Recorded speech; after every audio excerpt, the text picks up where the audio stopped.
नमस्कार मित्रांनो. येत्या 1 एप्रिलपासनं पॅन कार्ड नियमांमध्ये खूप काही बदल घडून येत आहे. जसं आधी फक्त आधार कार्डवरनं आपला पॅन कार्ड बनून जात होता. तो 1 तासात, 2 तासात किंवा 5 मिनिटात मिळत होता. आता तसं होणार नाही.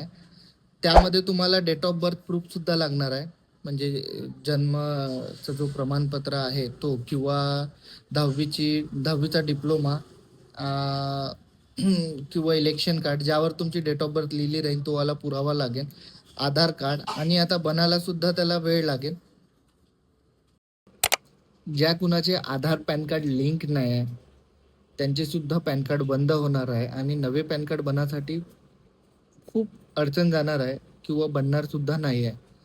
तर कृपया करून 31 मार्चच्या आधी तुम्ही आपले आधार पॅन लिंक करून घ्या किंवा आहे की नाही ते तरी चेक करून घ्या. आता जर तुम्ही 1 लाखाच्या वरती कुठे आपल्या इव्हेंटमध्ये वगैरे खर्च करत आहे म्हणजे मंगल कार्यालय किंवा डेकोरेशन वगैरे या सगळ्या याच्यामध्ये 1 लाखाच्या वरती जर खर्च करून राहिले तर तुम्हाला ते सुद्धा आपल्या इन्कम टॅक्स डेटाबेसमध्ये दाखवणं अनिवार्य आहे. कुठेही कॅश व्यवहार करा, प्रॉपर्टी व्यवहार करा किंवा वाहन खरेदी करा त्यासाठी सुद्धा तुम्हाला आता पॅन कार्डची गरज पडणार आहे. जे कॅश व्यवहार आहे त्यामध्ये तुम्हाला ते सगळं इन्क्लूड आपल्या इन्कम टॅक्स डेटाबेसमध्ये दाखवणं जरुरी आहे. अशाच माहितीसाठी आपला चॅनल फक्त माहिती 24/7 याला लाईक आणि सबस्क्राईब करा. धन्यवाद.